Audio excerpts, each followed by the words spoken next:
Imagine a place where two nations share one island. One is a thriving tropical paradise, framed by skyscrapers, elite resorts, and a growing economy. The other sinks into chaos, poverty, and lawlessness. This is not a plot from a film. It is the real story of Hispaniola. Two countries occupy the same island, Hispaniola, with similar population sizes, shared natural resources, and alike climates.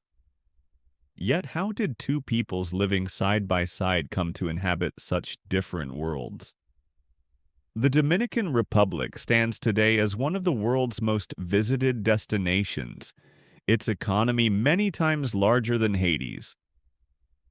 Electricity reaches nearly 98% of the population, and tourism brings in billions each year. Haiti, in contrast, struggles with hunger, unemployment, and recurrent natural disasters. Today, their separation is underscored not only by history but by a concrete wall that threatens to become the longest in the Caribbean.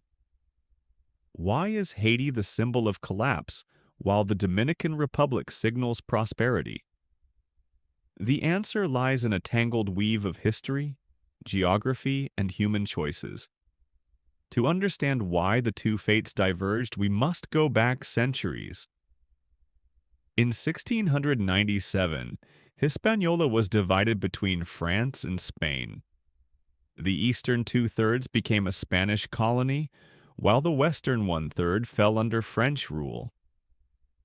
The two empires then approached settlement of their shares in different ways. Spain cultivated slowly, prioritizing missions and land-based settlement that built a stable peasant society. France, by contrast, pursued extreme exploitation, importing hundreds of thousands of enslaved Africans to toil on sugar and coffee plantations. By the end of the 18th century, Saint-Domingue supplied a major share of Europe's sugar and coffee.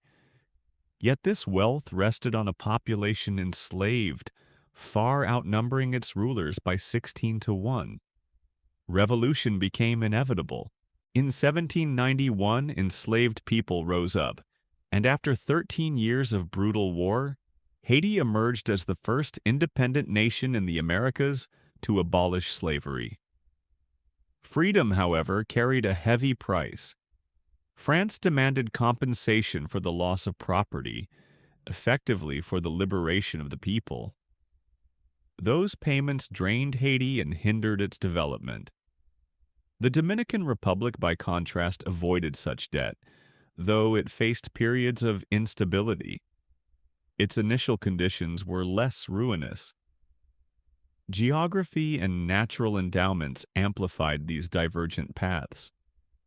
From the air, the border is plainly visible, yet the forces shaping the two nations extend far beyond lines on a map. Among the first tragedies Haiti faced was the rapid depletion of its natural resources. In the 19th century, to pay the colossal debt to France, Haitians began mass deforestation. Today, only 12% of Haiti's land area is forested, compared with more than 40% in the Dominican Republic. Deforestation has not only stripped Haiti of its natural wealth, but also left the country vulnerable to disasters. When hurricanes and tropical storms sweep the island, tree roots on the Dominican side help bind the soil and curb erosion. In Haiti, these floods torment the land, reaching the roads and sometimes tearing apart livelihoods. But that is not the only problem. Geologically, Haiti sits directly on an active tectonic boundary, and faults cut through densely populated areas, including the capital, Port-au-Prince. The 2010 earthquake destroyed nearly a third of the country, claiming about 250,000 lives and crippling the economy. Meanwhile, the Dominican capital, Santo Domingo, lies farther from such dangerous faults, helping the country stay stable even in hard times. Interestingly, rainfall and soil quality are nearly the same on both sides of the island. Yet the Dominican side uses these resources wisely, developing agriculture and protecting its forests. Haiti, in contrast, must burn wood to supply people with energy. How have human choices and politics worsened Haiti's natural problems? The answer lies in a tragic chain of events from the past century. The political histories of Haiti and the Dominican Republic reflect two different approaches to governance, and politics has been a decisive factor shaping the gap between them. In the 20th century, both nations endured long periods of authoritarian rule. In the Dominican Republic, Rafael Trujillo came to power in 1930, establishing tight control over the country. His rule lasted more than 3 decades, and though repressive, he modernized the economy and strengthened the state's grip. In Haiti, by contrast, the regime of François Duvalier, known as Papa Doc, used fear and violence to stay in power, and his regime, followed by his son Jean-Claude, destroyed any nascent democracy. Wealth and civil liberties were redistributed away from the people, with military and paramilitary groups effectively running the country. Notably, both Haiti and the Dominican Republic endured foreign interventions. In 1915, the United States occupied Haiti for 19 years to secure debt repayment, while the Dominican Republic was occupied for 7 years. But after the Americans left, the Dominican Republic rebuilt its political system, while Haiti fell into ceaseless chaos. After Duvalier's ouster in 1986, the Dominican Republic pursued democratic reforms and began stabilizing. Haiti, by contrast, plunged into a cycle of coups and crises. In the last 30 years, there has been no long stretch of democracy. Today, the Dominican Republic strengthens its borders to defend against its unstable neighbor, while Haiti continues to suffer from corruption, lack of elections, and weak governance. Why have international interventions and aid failed to stabilize Haiti? Perhaps the answer lies in economics. It is economics that has truly divided the fates of Haiti and the Dominican Republic, and today the gap between them is so wide it seems they inhabit different planets. The average Dominican earns 5 to 8 times as much as the average Haitian, and 98% of Dominicans have electricity, compared with 47% in Haiti. A central driver of the Dominican advantage is its wealth of natural resources.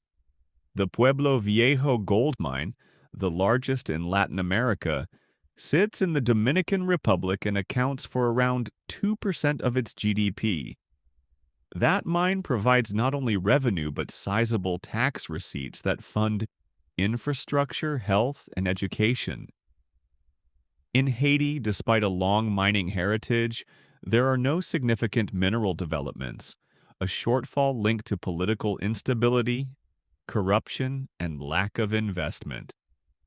Haiti remains the only country in the Western Hemisphere without active large mines, despite abundant mineral resources. But perhaps more startling is a $20 billion fine from 2015, suggesting gold, silver, and copper lie beneath Haiti. Corruption and political chaos have prevented development from starting. Tourism, once promising in the 1970s when Haiti was nicknamed the Caribbean Paris, has nearly collapsed. Celebrities like Mick Jagger and Jacqueline Kennedy Onassis vacationed on its beaches. Today, tourism revenue has fallen by 90% over the last decade, meaning millions lost jobs and rising poverty. A country with the potential to lead the Caribbean region remains trapped in survival mode.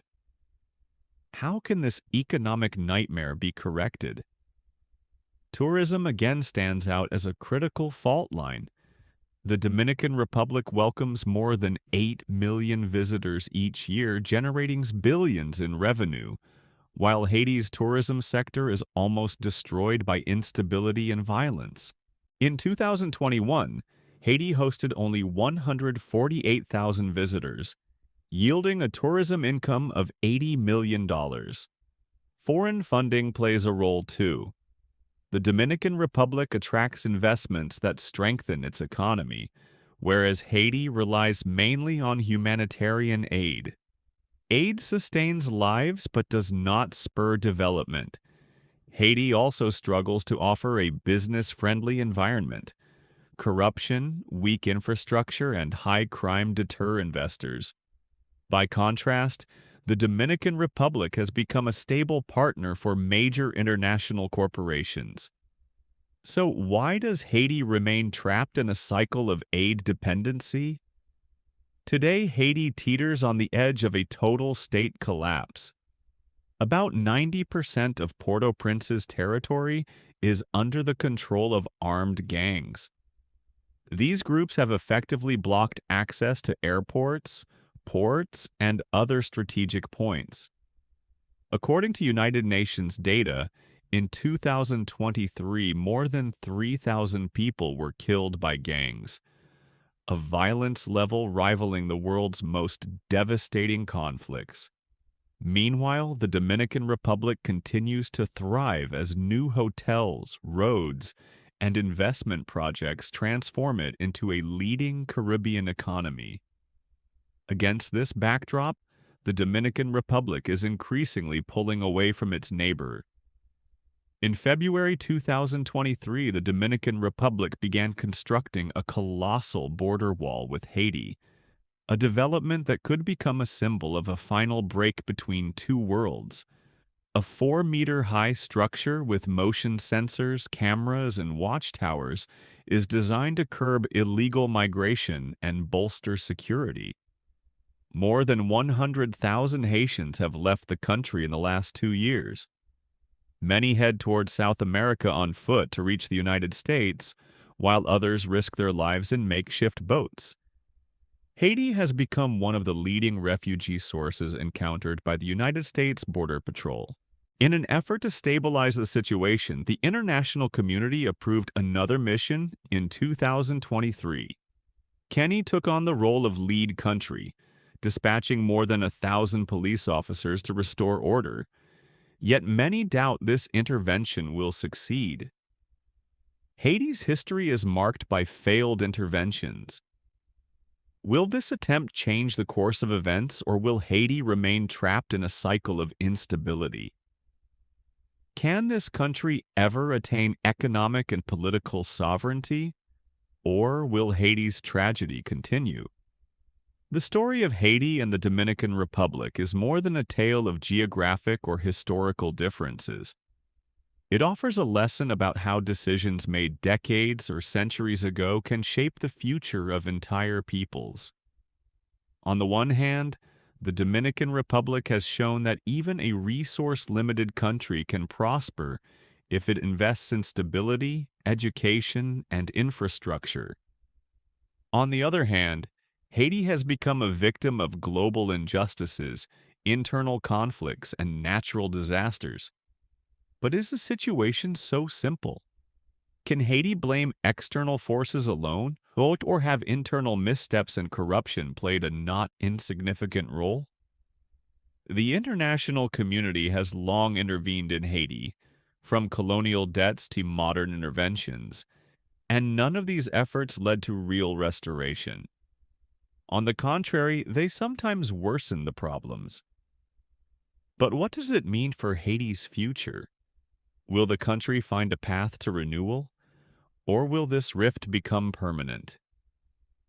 Share your thoughts in the comments.